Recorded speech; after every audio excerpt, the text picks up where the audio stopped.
有些人無用四處找尋。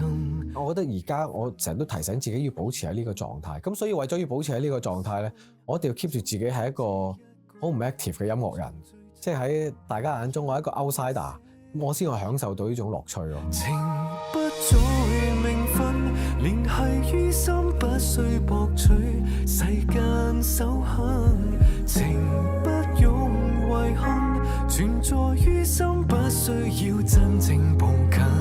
全職做歌手嗰陣時咧，坦白講就壓力大啲咯，好似長期喺一啲唔係你死我就我亡嘅狀態咁，因為嗰陣係新人啊嘛，即係好似比賽咁咯，即係新人嘅時候可以攞新人獎，跟住第二年冇俾人淘汰，要企嗰個位，咁第三年開始你就要諗可唔可以向上，一路要爬上去啊，係咪有一啲好即係大家都好 hit 嘅作品啊，即係好多呢啲咁樣咧，其實就會令到當時嘅我覺得好緊張啊。咁但係而家你問我就真係變化好純粹嘅，即係譬如作歌係好享受啦，即係作完啲歌即係其實都唔好諗係咪一定要賣到俾啲歌手嘅，有陣時 send 到俾啲心儀嘅歌手佢聽完咧用我都覺得好開心嘅。咁至於表演音樂又唱歌呢幾年有跟老師學唱歌咧，咁又會翻去更新下自己啲技巧啊，即係有啲歌以前唱唔到，而家唱到喎，即係其實係我覺得進步咗喎，咁就有好多樂趣喺裏面咯。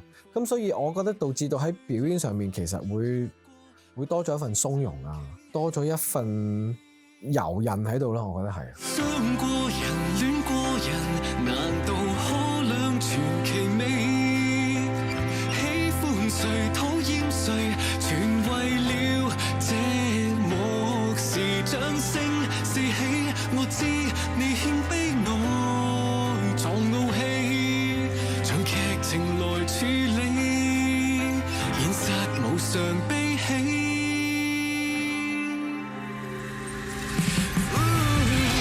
因為去到創作去到最後都冇人幫到你嘅，即係 AI 只係一個工具咯。咁所以你作一隻歌好唔好聽啊，或者你覺得個 melody 滿唔滿意啊，係咪你自己嘅心水咧？呢個其實到而家都仲係要自己去作咯。因為以前最大嘅難度就係咧，譬如做一個 demo 咁樣啦，咁你做完之後你要如果你想呈現嗰個音樂風格，咁你要花好多時間去編曲去做個 demo 咁樣。咁但係而家咧，因為有 AI 咧。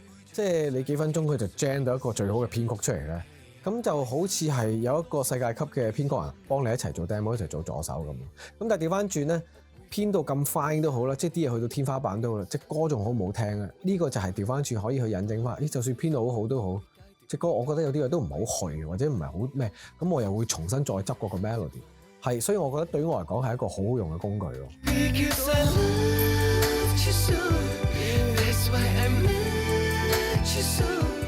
請別怪我多道理 Because I love you so That's why I never let you go 即係有陣時 less is more 啊，即係有陣時減法都係技術嘅一種咯。喺表演上有陣時鬆容先至係最大力咯。即係如果一個高音你當係時速120米咁啦，咁究竟你係6波低轉數踩過去啊，定係3波地板油就嚟爆計咁樣衝上去咧？咁可能我以前就3波衝上去，咁就係自己就係中意呢一種即係壓迫感，先覺得係情感嘅。以前得5波嘅啫，而家有埋6波啦。咁6波擺到去咧，可能個轉數唔會去到3000轉喎，其實1000轉嘅啫，我就去到嗰度。咁但係就冇咗嗰種 raw 嘅感覺，可能出嚟嘅聲係會輕咗嘅。